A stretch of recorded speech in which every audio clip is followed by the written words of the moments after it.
এক মহিলা জাহান্নামে যাওয়ার আগে 8 জনকে জাহান্নামে নিয়ে যাবে। প্রথম সে বলবে, আমাকে একা কেন, আমার বাবাকে আমার সাথে দেওয়া হোক। কারণ আমি যে অন্যায় আচরণ করেছি, আমার বাবা এটা নিয়ে কোনো টেনশন করতেন না। আমার হাতে টাকা দিয়ে দিতেন, বলতেন যা খুশি তা করো, যে ছেলের সাথে মনে চায় ওই ছেলের সাথে গিয়ে আড্ডাবাজি করো। আমি যে বাহিরে ঘোরাফেরা করতাম, আমি যে বয়ফ্রেন্ড নিয়ে ঘুরতাম, এগুলি তো আমার বাবা জানতো, উনি তো আমাকে কোনোদিন বাধা দেয় নাই। সুতরাং আজকে আমি একা যাবো কেন, আমার সাথে আমার বাবাকেও দেওয়া হোক। তখন বাবাকেও দেওয়া হবে।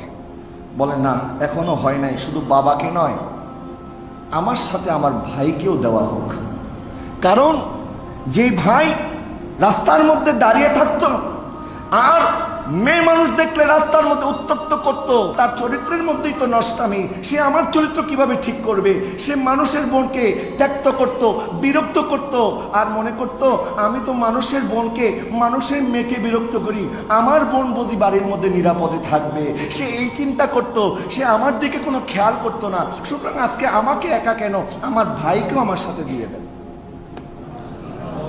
তখন বাবাকেও দেওয়া হবে, ভাইকেও কি দেওয়া হবে। এখন বাবা আর ভাই হলো। এরপরে ওই মহিলা বলবে, না আল্লাহ এখনো হয় নাই, আমার সাথে আমার স্বামীকেও দেওয়া হোক।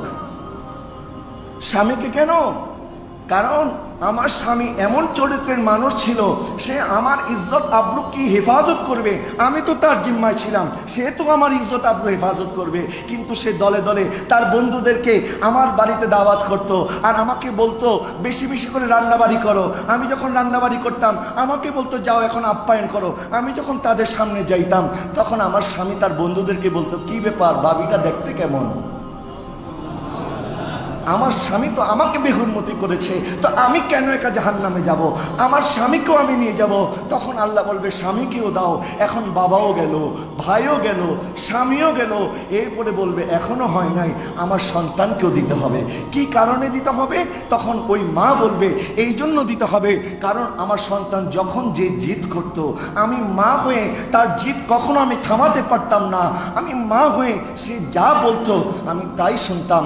সে যখন চকলেট খাইতে চাইতো, আমার কাছে যখন টাকা থাকতো না, পয়সা থাকতো না, সে যখন আইসক্রিম খাইতে চাইতো, আমার কাছে কোনো টাকা পয়সা থাকতো না, তখন আমি মানুষের বাড়িতে বাড়িতে গিয়ে কাজ করতাম, মানুষের থালা বাসন ধুইতাম। কিন্তু এই সন্তান এত জিদ করেছে, কোনোদিন এই কথা আমাকে বলে নাই, মা 5 ওয়াক্ত নামাজ তো আল্লাহর কাছে পড়ে জবাবদিহি করতে হবে। মা তোমার হাতে আমি ভাত খাবো না, তুমি যদি নামাজ তরক করো। আমার সন্তান এত জিদ করেছে, কিন্তু নামাজ পড়ার জন্য কোনো জিদ করে নাই, ইবাদত করার জন্য কোনো জিদ করে নাই। সে যদি এরকম জিদ করতো আমি অবশ্যই পালন করতাম। সুতরাং আজকে আমি একা নয়, আমার সন্তানকে আমি সাথে নিয়ে যাব। একজন মহিলা কয়জনকে জাহান্নামে নিল?